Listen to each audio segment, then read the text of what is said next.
Hello students, मैं देव sir आप सभी लोगों का अपने YouTube चैनल पर स्वागत करता हूं फिर से।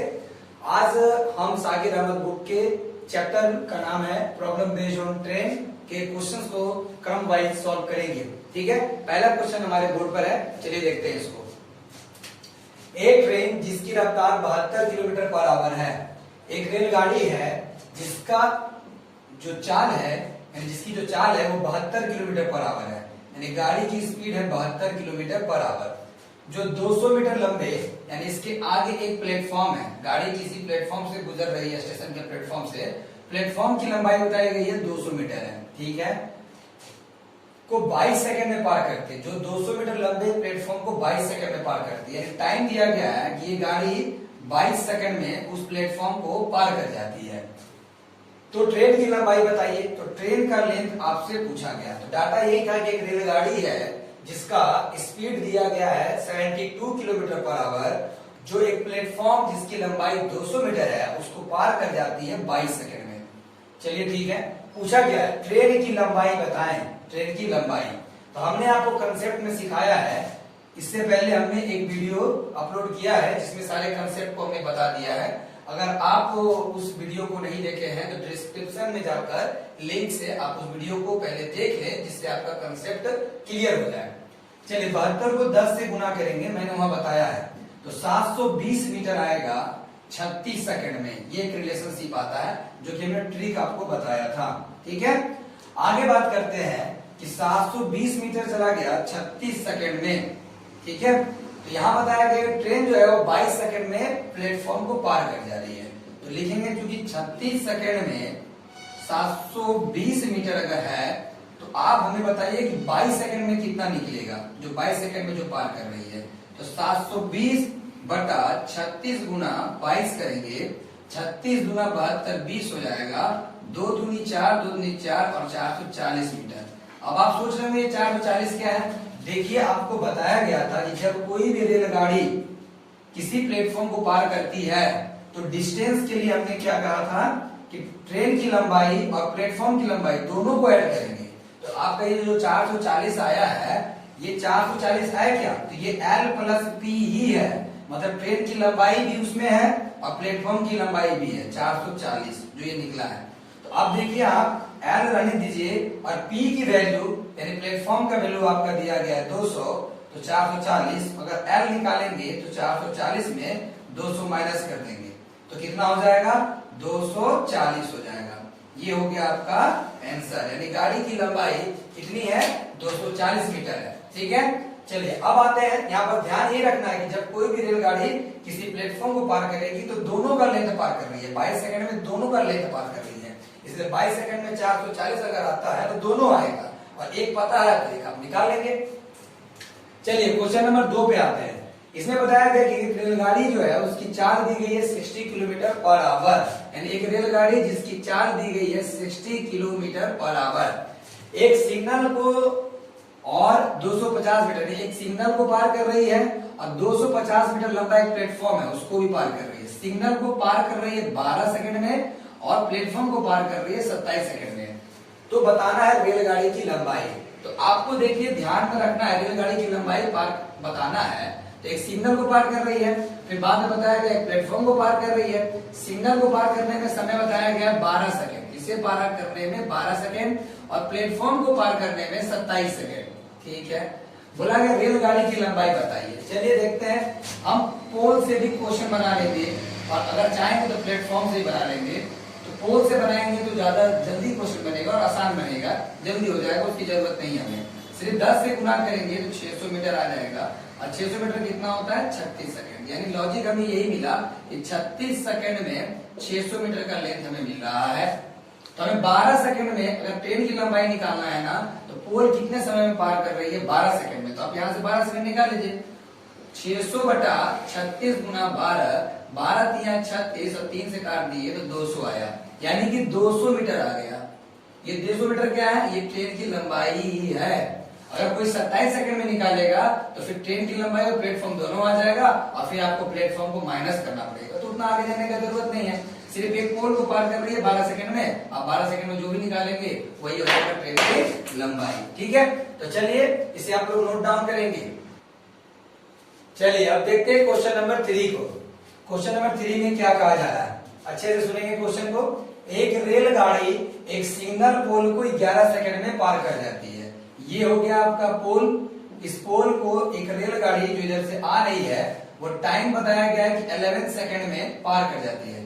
देखिए एक बात ध्यान रखिएगा, पोल को पार करना मतलब खुद की लंबाई को पार करना, यानी ट्रेन अपनी खुद की लंबाई को पार कर रही है 11 सेकंड में। ठीक है, आगे बात करता था 260 मीटर लंबे प्लेटफॉर्म को, अगर इसके आगे एक प्लेटफॉर्म है जिसका लंबाई 260 मीटर है, तब इस ट्रेन को समय ज्यादा लगेगा क्योंकि अपनी लंबाई भी पार करनी होगी, साथ में प्लेटफॉर्म की लंबाई को भी पार करनी होगी। तो समय देखिए जाहिर सी बात है ज्यादा लग रहा है 24 सेकंड। तो आप सोचिए कि ये 11 सेकंड ही लग रहा था और यहाँ 24 लग रहा है, तो इन दोनों में जो अंतर है वो अंतर अगर आप देखेंगे तो आपको समझ में आएगा कि 4 में से 1 3 हो गया, 2 में से 13 सेकंड आपको ज्यादा लगा। 13 सेकंड क्या लगा? ज्यादा।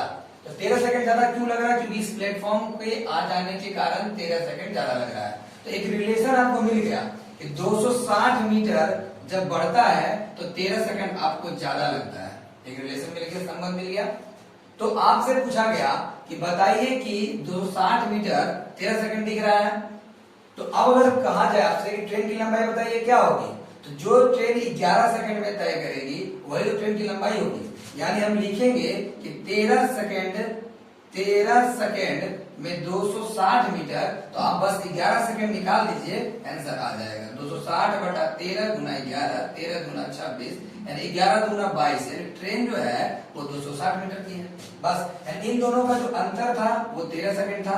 ये 13 सेकंड अधिक क्यों लग रहा था? इसी 260 मीटर के लिए। हमको हमेशा रिलेशन खोजना है, 13 एक तरफ डिस्टेंस एक तरफ टाइम, तो 13 सेकंड में 260 मीटर, तो आप 11 सेकंड निकालिए क्योंकि 11 सेकंड में ही तो इस पोल को पार करती है, मतलब खुद की लंबाई पार करती है, आंसर आ जाएगा। कुछ बच्चे 24 सेकंड से निकालेंगे, तो निकाल लीजिए 24 सेकंड से। जब 24 सेकंड से निकालिएगा तो ये लेंथ और ये लेंथ दोनों जुड़ के आ जाएगा, तो फिर आपको क्या करना होगा? टोटल लेंथ में से 260 माइनस करना होगा, काम बढ़ जाएगा आपका। इससे अच्छा है कि 11 सेकंड से ही बनाएंगे। ठीक है, चलिए अब देखते हैं क्वेश्चन नंबर 4 को। अच्छा क्वेश्चन है। देखिए एक रेलगाड़ी जो कि जा रही है किसी दिशा में और उसी दिशा में एक व्यक्ति भी जा रहा है जिसका स्पीड दिया गया है 2 किलोमीटर पर आवर। ये भी उसी दिशा में जिस दिशा में ट्रेन जा रही है। आगे देखा गया एक और व्यक्ति है जो कि उसी दिशा में जा रहा है जिस दिशा में ट्रेन जा रही है और इसका चाल दिया गया है, यानी स्पीड दिया गया 4 किलोमीटर पर आवर। ठीक है, अब आगे बताया गया दो व्यक्तियों, यानी ये पहला तो 2 किलोमीटर पर आवर से जा रहा है, दूसरा जा रहा है 4 किलोमीटर पर आवर से, और दोनों को यानी पहले वाले व्यक्ति को 9 सेकंड में, यानी पहले वाले व्यक्ति को गाड़ी ने पार कर दिया 9 सेकंड में और दूसरे वाले व्यक्ति को गाड़ी ने पार कर दिया 10 सेकंड में। तो बताना है रेलगाड़ी की लंबाई।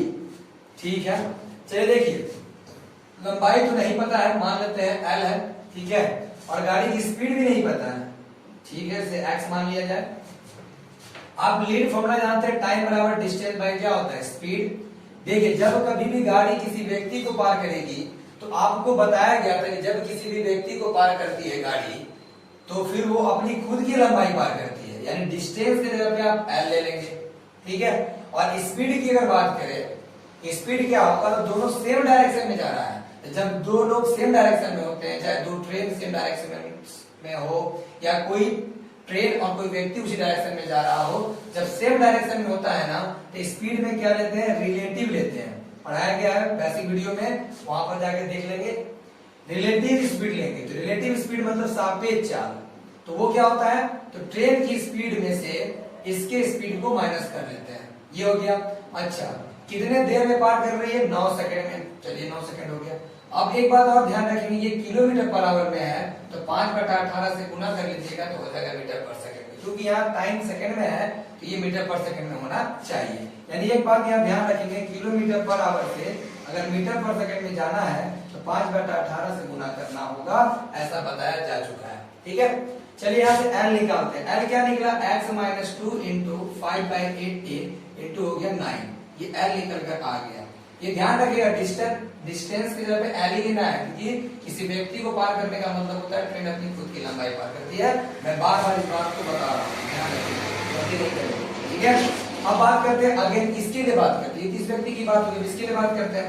इसके लिए भी T बराबर ds लिखेंगे, डिस्टेंस बाय स्पीड। डिस्टेंस क्या लेंगे, बस इसको ही पार करेगी मतलब खुद की लंबाई पार करेगी तो एल ही लेंगे। और इस रिलेटिव स्पीड क्या हो जाएगा, तो ट्रेन की गति में से इस व्यक्ति की गति को क्या कर लिया जाएगा, माइनस कर लिया जाएगा और 5/18 से भी गुना कर लीजिएगा मीटर पर सेकंड के लिए। और समय कितना दिया है 10।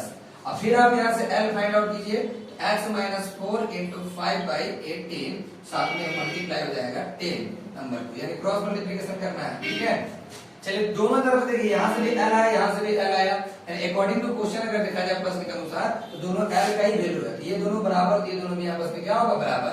यानी आप यहाँ x माइनस 2 इंटू 5/18 इंटू 9 लिखेंगे और यहाँ लिखेंगे equal to x minus 4 into 5/18 into 10 लिखेंगे। ठीक है, दोनों को आपस में इक्वल कर लेंगे, ये भी L का वैल्यू और ये भी L का वैल्यू। ठीक, चलिए 5/18 कट गया। तो कुछ लोग सोच रहे होंगे सर यहाँ 5/18 मल्टीप्लाई करने से क्या फायदा। जो मैथ्स का रूल है आप रूल के अकॉर्डिंग ही चलेंगे, हमें भी पता है आगे जाके इक्वल करेंगे तो कट जाएगा। ठीक है, लेकिन अकॉर्डिंग टू रूल आपको किलोमीटर पर आवर को मीटर पर सेकंड में कन्वर्ट करना चाहिए। ठीक है, जब आपकी प्रैक्टिस हो जाएगी तो आप नहीं भी करेंगे तो कोई दिक्कत नहीं है। आगे देखते हैं, यहाँ उधर 9x 9 दूनी 18 और यहाँ हो जाएगा आपका 10x 10 चौक 40, ये हो गया। अब देखिए 9x और माइनस 10x और माइनस 40 और उधर जाएगा तो प्लस 18 हो जाएगा, यानी यहाँ से माइनस x आएगा और यहाँ से माइनस 22 आएगा और ये कट के आ गया 22। यानी ये क्या निकल कर आया, ये आया रेलगाड़ी की चाल। क्या चाल पूछा गया था क्या, नहीं, रेलगाड़ी की लंबाई।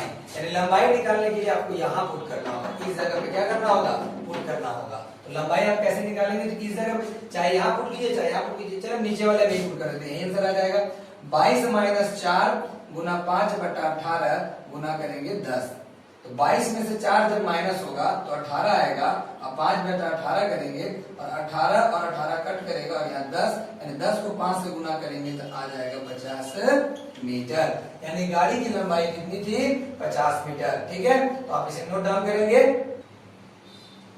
चलिए अब देखते हैं क्वेश्चन नंबर 5 को।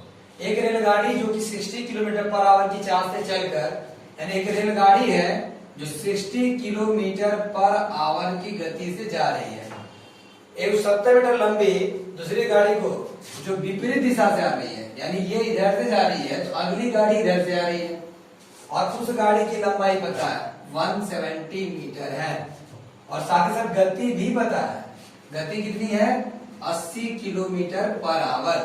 तो बोला गया तो ये दोनों गाड़ियां एक दूसरे को पार करती हैं 7.2 सेकंड में। ठीक है, तो टाइम कितना हो गया 7.2 सेकंड में पार। चलिए अच्छी बात है, आगे बढ़ते हैं। बोला पहली रेलगाड़ी की लंबाई, तो पहली की लंबाई तो आपको पता ही नहीं था, मान ले L। चलिए लॉजिकली अगर देखा जाए तो आपको बताया दोनों ट्रेन जब अपोजिट डायरेक्शन में होगी, यानी एक इधर से और एक इधर से, तो आपको रिलेटिव स्पीड लेना है, मतलब सापेक्ष चाल लेना है। तो सापेक्ष चाल क्या होता है, दोनों का स्पीड आपस में जोड़ना था, अपोजिट डायरेक्शन में जोड़ते हैं और सेम डायरेक्शन में माइनस करते हैं, कंसेप्ट में बताया गया है। ठीक है, चलिए जोड़ते हैं। 60 और 80 को अगर जोड़ लिया जाए तो 140 किलोमीटर पर आवर आ जाएगा, ये हो जाएगा रिलेटिव स्पीड। अब वही लॉजिक, इसको 10 से गुना कीजिए, जैसे 10 से इसको मल्टीप्लाई करेंगे, 10 से गुना करेंगे तो हो जाएगा 1400 मीटर कितने देर में, लॉजिकली आपको बताया गया है 36 सेकंड में, ये आपको एक लेसन मिल गया। ठीक है, चलिए आगे बात करते हैं। 36 सेकंड में इतना आ गया, चलिए यहाँ जाते हैं, कितने देर में पार कर रही है 7.2 सेकंड में। तो लिखिए कि 36 सेकंड में ये गाड़ी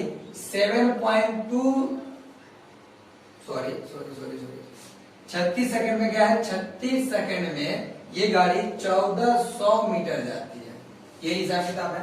तो आप 7.2 सेकंड निकालें, 7.2 सेकंड निकालने के लिए 1400 बटा 36 गुना 7.2 हटाएंगे, 10 हो जाएगा यहाँ पर, एक खत्म और यहाँ से कट करें 36 गुना 72, 14 गुना 28, 280 मीटर आया। 280 मीटर क्या है, देखिए 280 मीटर जो है ना, इन दोनों लेंथ ट्रेन का लेंथ है, दोनों ट्रेन का एक साथ मिल के आया है L1 प्लस L2। तो एक तो आपको दिया है, एक आपको निकालना और एक आपको दिया है 170। तो अब चलिए घटा दीजिए, आंसर आपके पास है। तो 70 में 170 माइनस कर देंगे, 280 में 170 माइनस करेंगे, 0 8 7 1 2 1, यानी 110 मीटर की लंबाई है पहली रेलगाड़ी का। तो यहाँ जो 7.2 सेकंड से निकालेंगे ना, उससे दोनों ट्रेन का लेंथ एक साथ जुड़ के आएगा और उसमें उसमें से एक ट्रेन जिसका पता रहेगा उसका माइनस कर लेंगे तो आंसर आ जाएगा। चलिए नोट डाउन कीजिए।